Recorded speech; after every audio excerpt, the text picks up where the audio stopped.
Bonjour, bonsoir à tous selon le pays et l'heure à laquelle vous nous écoutez. Bienvenue pour ce nouvel épisode d'Efrica, le podcast du football africain de la rédaction de Lucarne Opposé. Comme d'habitude, je vous encourage à continuer d'interagir avec nous sur Facebook, Twitter, YouTube et tous les réseaux sociaux où l'on se trouve. Et bien entendu, je vous invite également à tendre l'oreille vers nos autres podcasts, temps additionnel, Bola Latina ou bien l'AFC Corner. Retrouvez également l'essentiel des brèves du monde de Hello sur notre site lucarneopposé.fr. Aussi, chers amis, sachez que le 10e numéro de Lucarne Opposé est désormais disponible, un numéro consacré au rapport entre football et armée dans le monde de Hello. Ça, on rigole pas, hein. Ça, je vous le dis, ça rigole pas, nous, militaires tout de suite direct. Enfin, pour celles et ceux qui souhaiteraient soutenir un peu plus concrètement le travail de Lucarne Opposé, il vous est possible de le faire via le site Utip dont le lien est dans la description de cet épisode, soit en nous faisant directement un don, soit en regardant une courte réclame dans son intégralité, ce qui ne vous coûtera pas un rond. En attendant, n'oubliez pas de vous abonner à nos chaînes sur les différentes plateformes d'écoute, notamment notre Discord qui est tout nouveau, et bien sûr de partager notre contenu en masse. Mes chers amis, est-ce que vous avez entendu parler du Covid-19 ? Ouais, un petit peu ? Bon allez, blague à part, la gestion du football lors de cette crise sanitaire a été largement commentée en ce qui concerne l'Europe, l'Amérique ou bien encore l'Asie, mais en Afrique, hein ? Comment le football africain a-t-il géré ces événements d'ampleur mondiale ? Eh bien pour faire le point, c'est Pierre-Marie Gosselin qui va nous éclairer de sa précieuse lanterne. Comment ça va PM ? Écoute, bonjour tout le monde, bonjour à tous, ça va très bien, ça faisait longtemps qu'on n'avait pas eu d'Efrica, donc c'est un grand plaisir de te retrouver et de vous retrouver tous. Très bien, et oui, ça faisait très longtemps. Je te demande pas tout de suite des nouvelles de la Bisport parce que tu vas nous en toucher un mot, parce que là c'est d'actualité, mais avant de parler football vraiment, parce qu'à bien des égards, ça reste une futilité de la vie, le football. Comment l'Afrique, de manière globale, chers amis, aujourd'hui on va faire du très global, comment l'Afrique a fait face à la crise ? Alors l'Afrique n'a pas été épargnée par le virus. Alors à un moment on pouvait craindre le pire, on annonçait que ce serait une catastrophe, un massacre sur le continent, vu les conditions sanitaires, le manque peut-être de matériel et d'infrastructures de santé qui permettraient de pouvoir surmonter cette crise si elle se manifestait de la même manière qu'elle s'est manifestée en Chine ou en Europe ou un petit peu partout dans le monde. Et puis finalement, avec le recul, il semblerait que la catastrophe annoncée n'ait pas eu lieu. Cependant, le virus a été bel et bien présent, notamment l'Égypte, qui a été un des premiers pays, avec un nombre important de cas. Et puis après, un petit peu partout, forcément, tous les pays ont été impactés. Il y a quand même eu des choses positives dans le sens où beaucoup de dirigeants ont pris les devants. Et alors que le virus commençait à frapper de plein fouet l'Europe, ils ont rapidement décidé de fermer les frontières, de fermer les aéroports, de stopper les vols internationaux, avant même que ce soit un élan international d'aller dans ce sens-là. Certains pays africains avaient déjà pris les devants, et pas forcément des pays comme l'Afrique du Sud. Le Tchad a directement coupé son aéroport. Après, disons que le virus a été traité de manière différente selon chaque État, selon chaque président. Il y a eu un petit foyer qui s'est développé du côté de l'Afrique de l'Est, le Kenya, l'Éthiopie, la Tanzanie, qui ont été un petit peu plus frappés, je pense, que d'autres pays. Il y a aussi forcément le Nigeria qui a eu quelques cas. Après, d'un point de vue statistique, c'est sûr que est-ce que toutes les victimes du coronavirus ont été recensées? Est-ce que tous les malades du coronavirus ont été recensés? Voilà, pas forcément. Il y a des pays qui ont fait beaucoup de tests, comme l'Éthiopie par exemple, mais il y en a d'autres qui en ont fait aucun, comme le Bénin par exemple, où il y a eu des tests par seulement dizaines. Mais bon, voilà, on a bien vu que dans le monde aussi, ça a été géré de manière différente en fonction des États, donc c'est pas forcément des questions de moyens, etc. C'est aussi des questions de volonté. Il y a quand même eu des très bonnes choses. Moi, je me souviens du président du Ghana qui a fait une intervention au moment d'annoncer le confinement. Il y a des pays qui se sont confinés, il y a des pays qui ne se sont pas confinés. Et par exemple, le Ghana, quand il a annoncé son confinement, le discours du président, il était incroyable. Il s'était mis avec des tenues, c'était habillé en tenue traditionnelle, avec des pagnes qui avaient des significations d'apaisement, qui avaient des significations de courage, etc. Enfin, vraiment, il y a des choses qui ont été très bien faites. Et puis, il y a eu des pays qui l'ont carrément pris, par exemple le Burundi, qui lui a dit, non, nous, on n'a pas de coronavirus. Alors, le Burundi, c'est un pays qui est situé dans la région des Grands Lacs. La région des Grands Lacs, c'est l'Afrique de l'Est, c'est l'Éthiopie, enfin, c'est l'Ouganda, etc. Mais c'est vraiment proche du Kenya, c'est à proximité de l'Éthiopie, de la Tanzanie, etc. Donc, on sait très bien que le virus, il n'a pas de frontières. Et c'était bizarre que d'un côté, le virus soit très présent au Kenya, mais qu'il soit complètement absent au Burundi. Et pour finir, il y a des petits trucs un peu savoureux, comme par exemple le président de la Tanzanie qui lui a dit carrément, écoutez, mes chers compatriotes, mes concitoyens, prions ensemble, avec l'aide de Dieu, le virus ne nous atteindra pas, grâce à notre foi. Il y a des petits trucs. C'est peut-être tout aussi efficace que la chloroquine, on ne sait pas, on sait pas, on peut pas. Dans tous les cas, voilà, les chiffres pour l'instant ne sont pas très alarmants. Encore une fois, les statistiques ne sont peut-être pas complètement à jour, mais on annonce, certaines rumeurs disaient que peut-être que la chaleur pouvait avoir un impact, etc.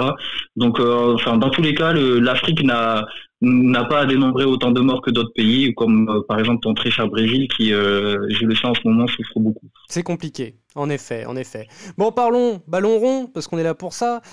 Comment les différentes fédérations ont géré la chose ? T'as évoqué le cas du Burundi. J'imagine que si eux, ils ont considéré que le virus n'était pas arrivé sur leur territoire, eh bien, le football a continué normalement. Ça faisait partie des rares pays dans le monde à avoir son championnat qui continuait. Il y avait, je me souviens, la Biélorussie, Nicaragua, dont on a pas mal parlé sur Hello. Ouais, exactement. J'ai cherché le pays d'Amérique centrale, j'avais peur de dire une bêtise, merci beaucoup.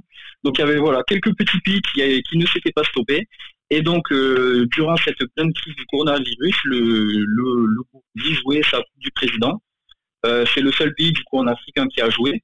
Et donc la Coupe du Président, avec maintenant le recul de quelques mois, finalement ça s'avère être un petit clin d'œil très très très triste, puisque le président du Burundi est décédé la semaine dernière d'une mort pratiquement subite. Il n'était pas annoncé malade et puis en 2 jours il est décédé. Il y a certaines rumeurs maintenant qui commencent à parler qu'il serait mort du coronavirus, sachant que sa femme était soignée au Kenya comme du coronavirus, dont elle était positive. Donc c'est le petit clin d'œil un peu mortifère qu'il y a dans cette histoire-là. Mais dans tous les cas, les Burundis a continué de jouer. Dans un premier temps avec du public. Dans un deuxième temps, après quelques semaines, alors que pratiquement le monde entier, les 3/4 du monde entier étaient confinés, ils ont commencé à décider à jouer à huis clos. Et puis là, ils se sont seulement arrêtés pendant le deuil national suite au décès du président. Sinon, la coupe va reprendre. Il leur reste la finale à jouer, il me semble, peut-être les demi-finales. Sinon, pour le reste, ça a été stoppé partout. Il y a eu certains, par exemple au Tchad, ils savaient que le confinement allait arriver parce qu'on était déjà confinés en France. Je crois début mai, il leur restait quelques journées à jouer dans le championnat. Alors ils se sont pressés de vite jouer toutes les dernières journées rapidement pour pouvoir terminer leur championnat. Ce qui a été fait. Ouais, ça a été le rush. Ils jouaient tous les 2 jours, mais vraiment ils s'étaient dit il faut qu'on finisse avant parce que nous aussi on va être bloqués. Donc au Tchad, on s'est précipité pour finir. On a fini confiné, maintenant c'est à l'arrêt. D'autres pays, ça a été un peu comme en France, ça s'est arrêté en plein milieu. Étant donné qu'il y a des championnats qui sont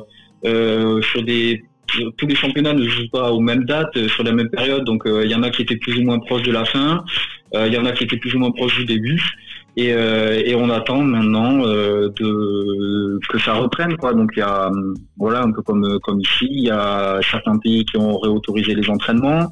Il y a certains pays qui s'apprêtent à de nouveau autoriser à ce que les gens puissent s'entraîner.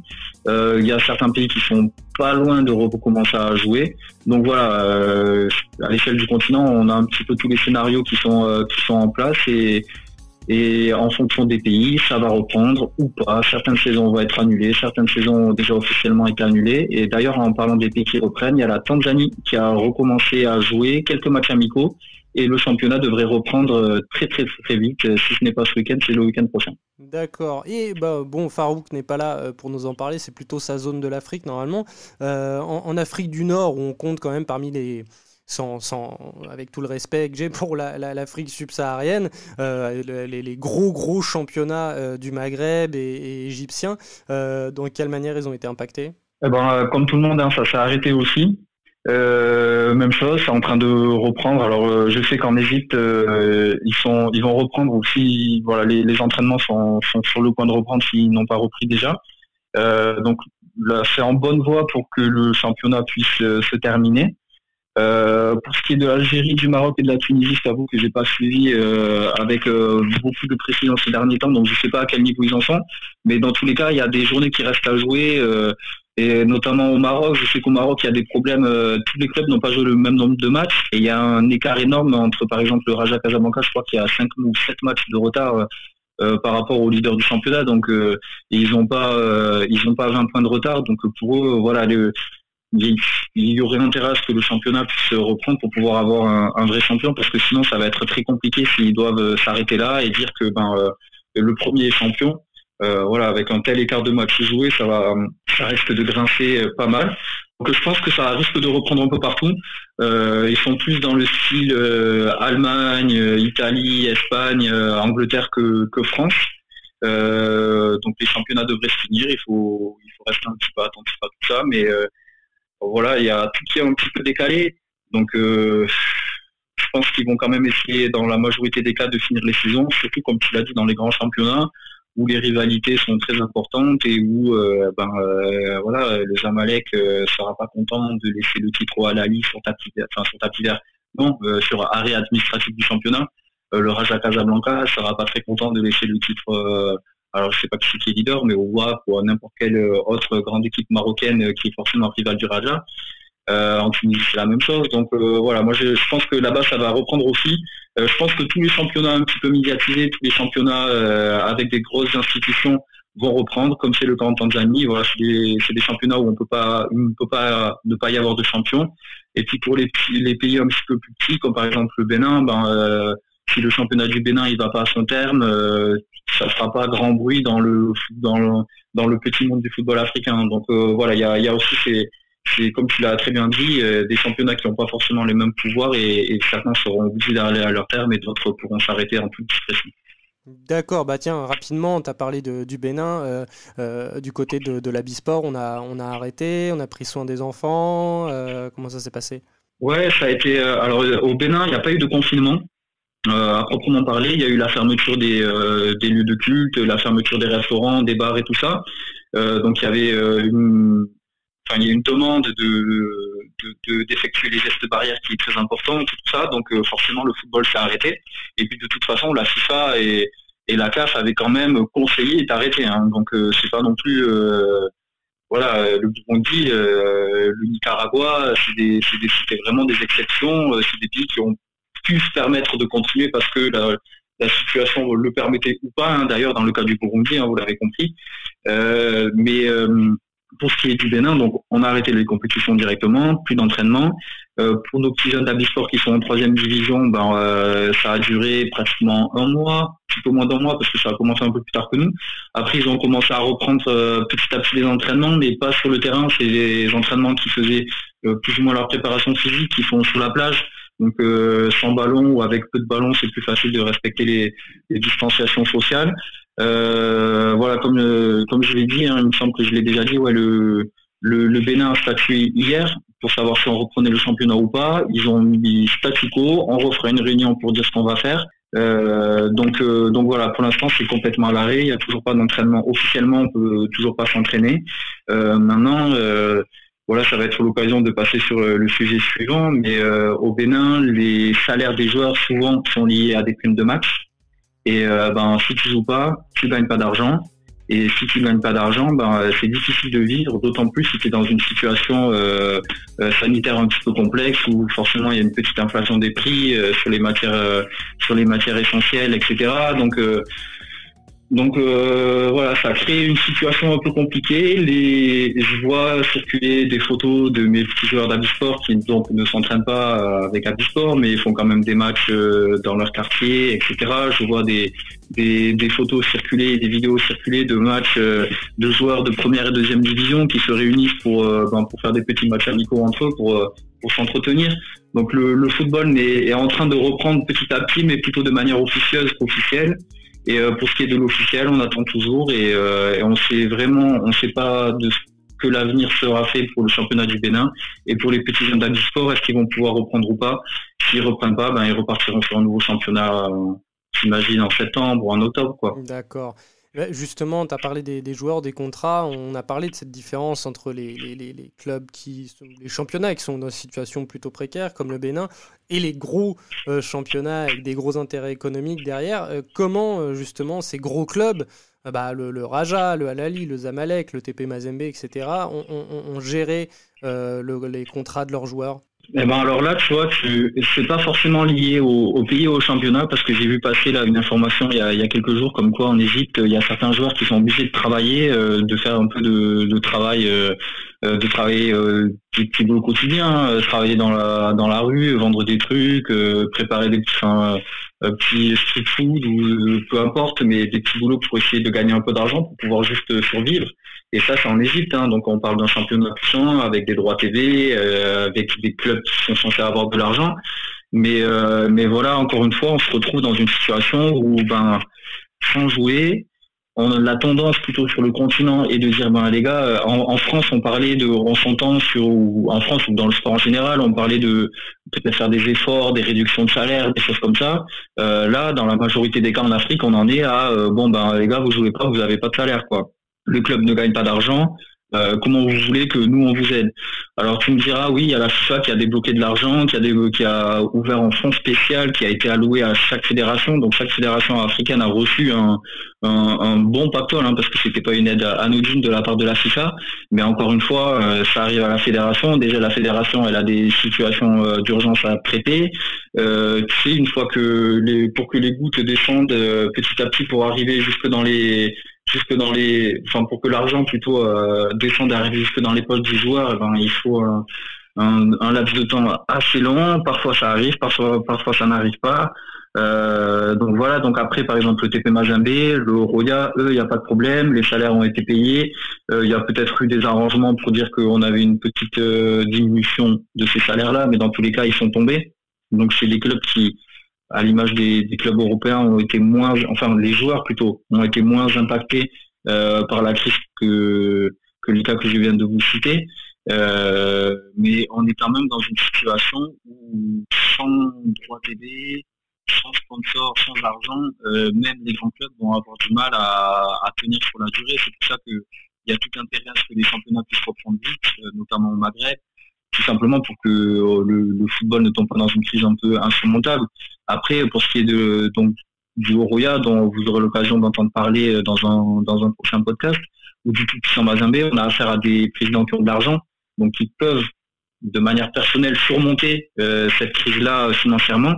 Mais c'est pas le cas de tout le monde et c'est pas le cas de tous les clubs, et même les grands clubs ont des problèmes et auraient intérêt à ce que la situation ne s'éternise pas trop et à ce qu'on puisse vite repartir à du jeu. Et notamment, en France, on a ce problème du huis clos, ou dans d'autres sports, on a le problème de devoir jouer à huis clos et de pas avoir les revenus de la billetterie, etc., qui sont une part importante du financement des clubs.